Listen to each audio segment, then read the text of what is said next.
नमस्कार। आज हम आर और आर स्टूडियो की दुनिया में गोता लगा रहे हैं।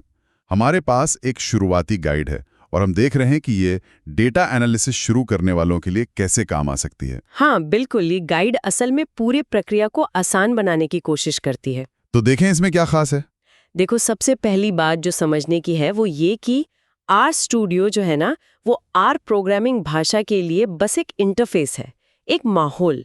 अच्छा। तो आर स्टूडियो चलाने से पहले आपके कंप्यूटर पर आर का इंस्टॉल होना जरूरी है, मतलब आर इंजन है।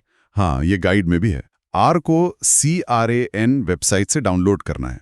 Comprehensive R archive network. जी हाँ, CRAN से। वहाँ अपने ऑपरेटिंग सिस्टम विंडोज, मैकओएस या लिनक्स के हिसाब से चुनना होगा। और फिर इंस्टॉलर चलाना है। इसमें कोई खास सेटिंग बदलनी होती है क्या शुरू में? नहीं, आम तौर पर नहीं। जो डिफ़ॉल्ट सेटिंग्स होती है ना, वो ज़्यादातर लोगों के लिए ठीक रहती हैं। बस नेक्स्ट करते जाना है। ठीक है, तो आर हो गया, अब आर स्टूडियो। हाँ, आर इंस्टॉल होने के बाद आर स्टूडियो की वेबसाइट पे जाएं, rstudio.com। वहां से उसका फ्री डेस्कटॉप वर्जन मिल जाएगा। फ्री वाला बढ़िया है। हाँ, वो ज़्यादातर काम के लिए काफ़ी है, उसे डाउनलोड करके इंस्टॉल कर लें। ये भी मतलब काफ़ी सीधा है। चलो मान लिया कि अब आर स्टूडियो खुल गया है। स्क्रीन पर क्या दिखता है? गाइड कहती है 4 हिस्से होते हैं। हाँ, मोटे तौर पर 4 हिस्से होते हैं। एक तो है जहां हम अपना आर कोड लिखते हैं, स्क्रिप्ट एडिटर। इसमें वो सिंटेक्स हाइलाइटिंग होती है, मतलब कोड अलग अलग रंग में दिखता है, पढ़ने में आसानी होती है। हाँ, वो काफी मददगार होता है। और दूसरा है कंसोल, नीचे। यहाँ आप सीधे कमांड टाइप कर सकते हैं या फिर स्क्रिप्ट एडिटर से कोड की लाइन चला सकते हैं, Ctrl+Enter या Command+Enter दबा के। अच्छा, आउटपुट भी वहीं दिखता है? हाँ, आउटपुट वहीं कंसोल में आ जाता है। तुरंत पता चल जाता है कि कोड सही चला या कोई एरर है। ठीक है। और दाईं तरफ वहां भी 2 हिस्से हैं। बिल्कुल, ऊपर एक फलक है जिसमें एनवायरनमेंट टैब होता है। आपने जो भी वेरिएबल्स मतलब डेटा ऑब्जेक्ट्स बनाए हैं वो सब वहां दिखते हैं। अच्छा, तो पता रहता है कि मेमोरी में क्या क्या है। हाँ, और उसी में एक हिस्ट्री टैब भी है।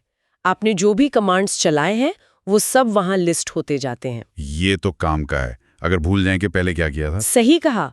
और चौथा हिस्सा जो नीचे है दाईं तरफ, वो मल्टीपर्पस है। उसमें कई टैब्स होते हैं। जैसे फाइल्स, अपनी फाइलें देखने के लिए, प्लॉट्स जहां आपके बनाए हुए ग्राफ दिखते हैं, पैकेजेस जहां से आप नए पैकेजेस इंस्टॉल और मैनेज कर सकते हैं, और हेल्प भी। पैकेजेस ये क्या हैं? छोटे छोटे एड-ऑन्स जैसे? हाँ, एक तरह से ये आर की फंक्शनैलिटी बढ़ाते हैं। मान लीजिए आपको कोई खास तरह का एनालिसिस करना है या कोई बहुत फैंसी ग्राफ बनाना है, तो उसके लिए अक्सर खास पैकेजेस होते हैं। जैसे ggplot2 पैकेज है, विजुअलाइजेशन के लिए बहुत पॉपुलर है। अच्छा, तो उसे इस्तेमाल करने के लिए पहले इंस्टॉल करना पड़ता है? हाँ, पहले install.packages ggplot2 कमांड से इंस्टॉल करना होता है। ओके। और फिर जब भी आप आर स्टूडियो सेशन शुरू करते हैं और उसे इस्तेमाल करना चाहते हैं, तो लाइब्रेरी ggplot2 कमांड से उसे लोड करना पड़ता है। ओह, तो हर बार लोड करना पड़ता है? हाँ, हर नए सेशन में। ये लोग अक्सर भूल जाते हैं और फिर फंक्शन काम नहीं करता। हाँ, समझ गया। अच्छा, गाइड में कुछ बेसिक चीजों का भी जिक्र है, जैसे वेरिएबल बनाना, वो माइनस वाला निशान। हाँ, वो असाइनमेंट ऑपरेटर है। जैसे x-5, मतलब x में 5 डाल दो, या फिर my vector -c123। ये c फंक्शन वेक्टर बनाने के काम आता है। मतलब एक साथ कई वैल्यू रखने के लिए। बिल्कुल।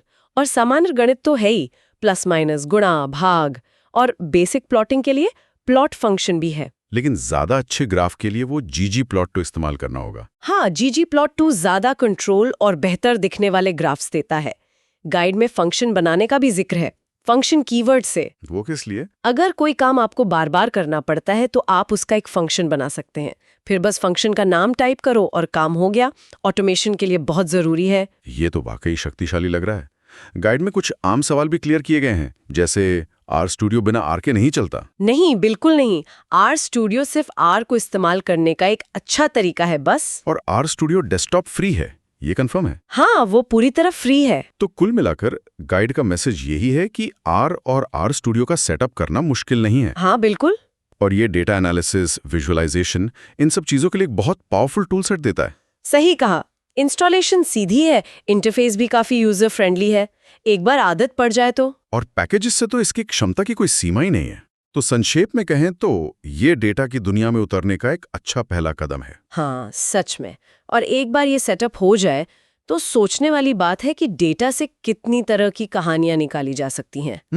शायद अगला कदम यही हो सकता है कि वो जो हमने वेक्टर बनाया था ना, C of 1, 2, 3 वाला, उसी को GG plot 2 से प्लॉट करके देखें। देखिए कितना आसान लगता है।